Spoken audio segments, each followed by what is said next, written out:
Bismillahirrahmanirrahim. Assalamualaikum warahmatullahi wabarakatuh.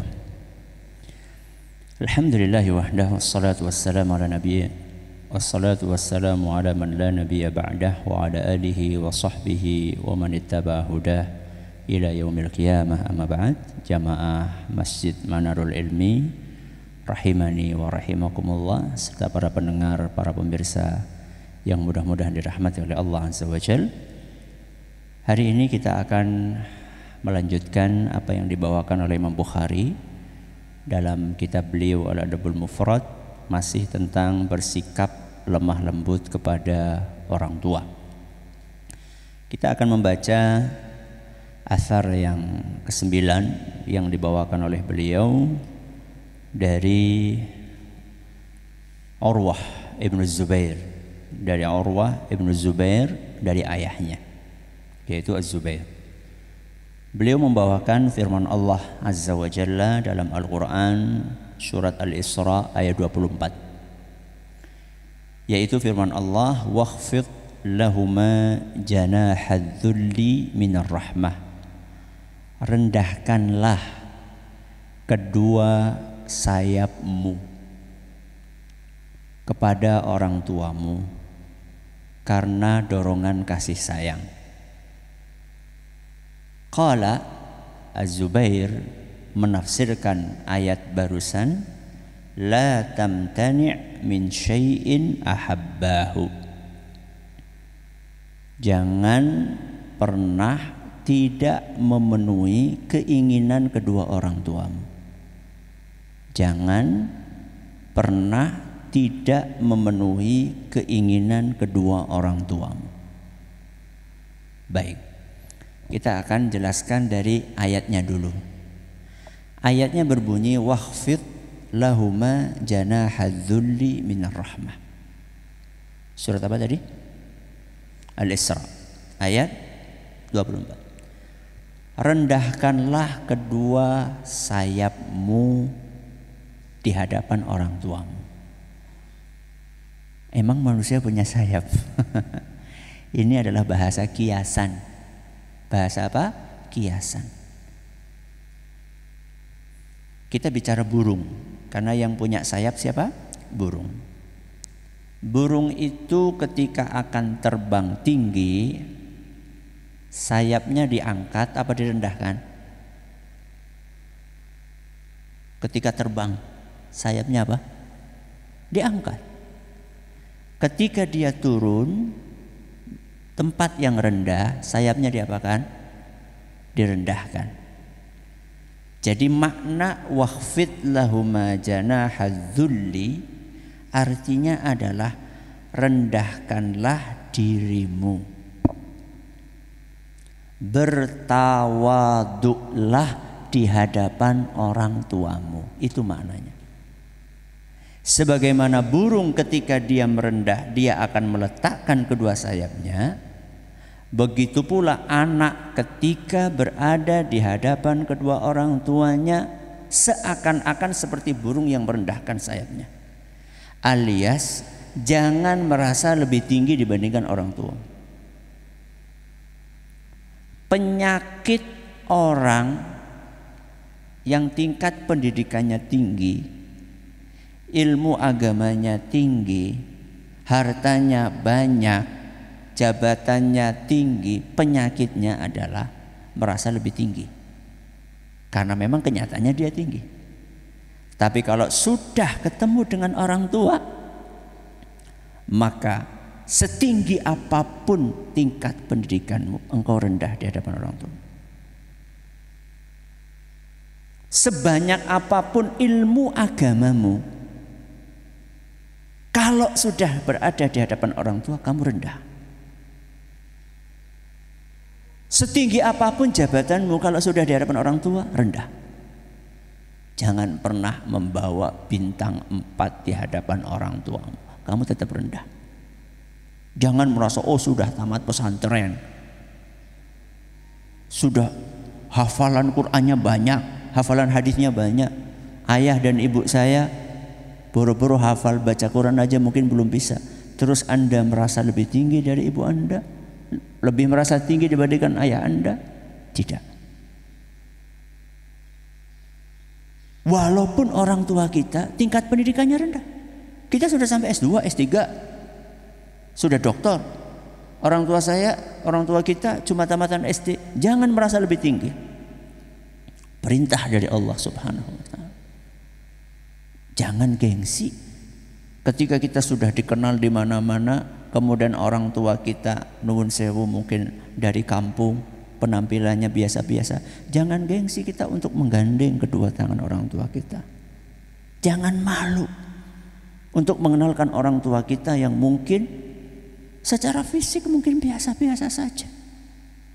Karena kita disuruh merendahkan di hadapan orang tua kita. Kemudian Az-Zubair menafsirkan ayat tadi. Salah satu aplikasi dari ayat itu adalah orang tua minta sesuatu jangan ditolak. Itu aplikasinya. Salah satu aplikasinya merendahkan diri. Orang tua minta apa, penuhi permintaannya. Selama tidak melanggar apa? Syariat. Selama tidak melanggar syariat.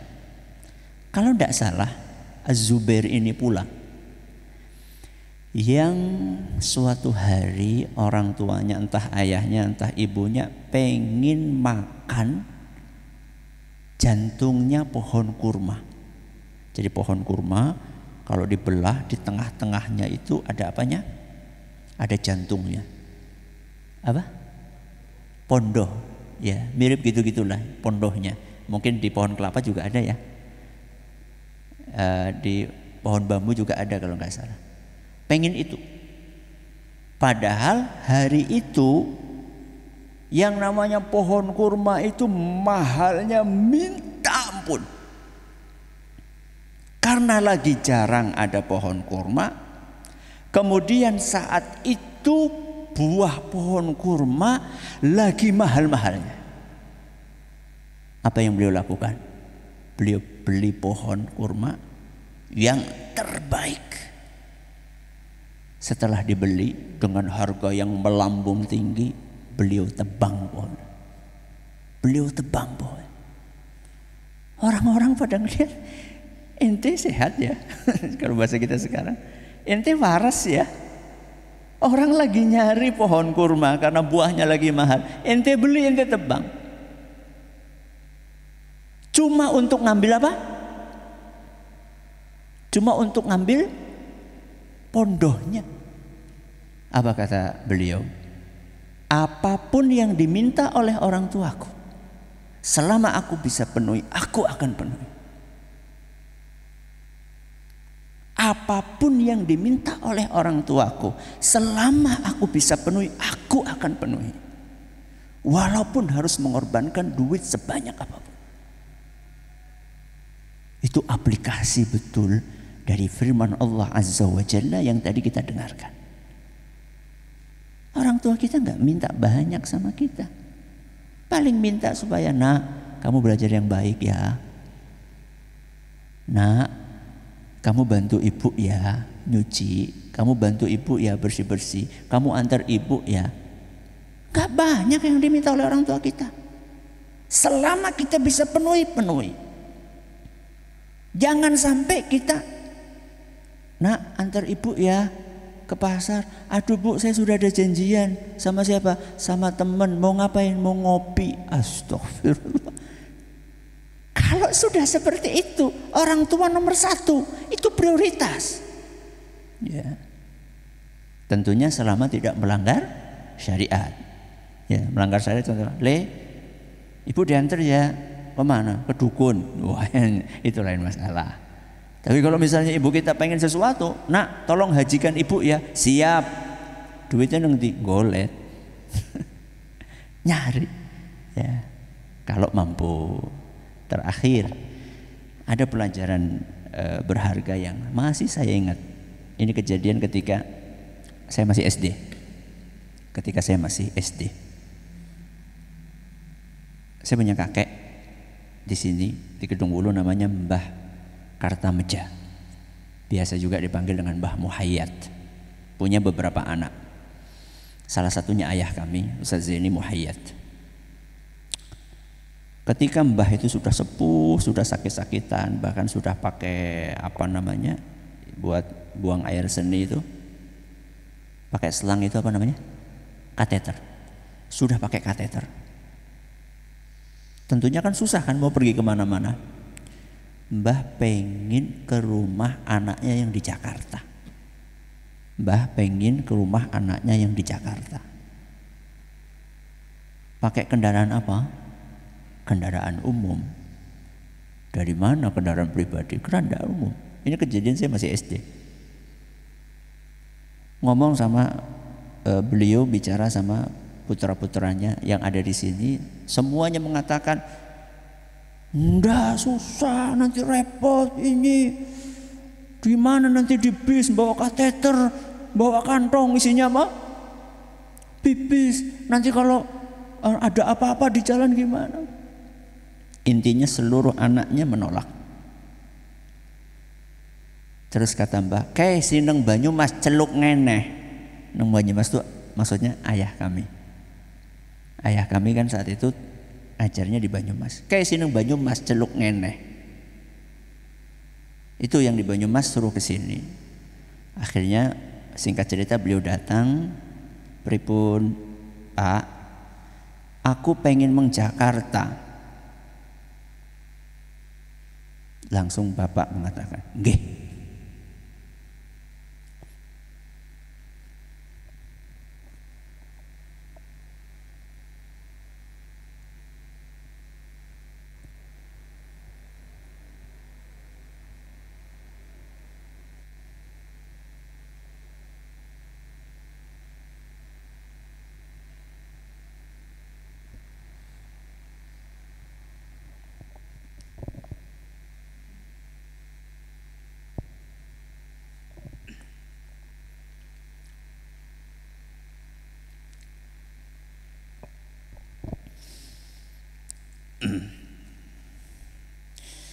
Ayah kami bukan tipe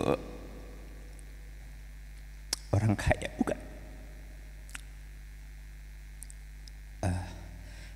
Saya tahu persis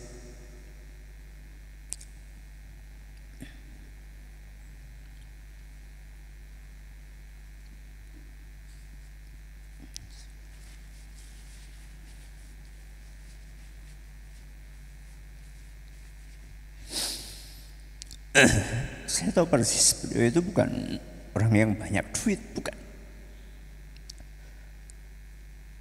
Sampai wafatnya beliau cuma punya sepeda. Itu pun sepeda yang dikasih warisan dari kakek kami. Jadi bukan orang yang bisa nyewa mobil, bukan orang yang gampang dapat duit, enggak. Ayah kami orang yang sederhana. Seperti yang saya katakan tadi, ketika meninggal dunia, satu-satunya kendaraan yang beliau punya adalah sepeda. Yang sekarang bisa antum melihat sepeda ontel itu yang hitam gede itu warisan dari kakek. Itu yang beliau punya. Tapi beliau yakin bahwa apapun yang diminta oleh orang tua, kalau bisa dipenuhi. Beliau hanya mengatakan, "Nggih, ya siap. Masalah nyari biayanya gimana? Kita pikirin. Yang penting orang tua itu sudah tenang." Jadi ketika orang lagi sakit, dia itu butuh perasaan tenang. Ketika kita katakan iya, itu sudah tenang. Masalah nanti gimana caranya, udah dipikirin, Allah akan mudahkan. Dan akhirnya betul kejadian.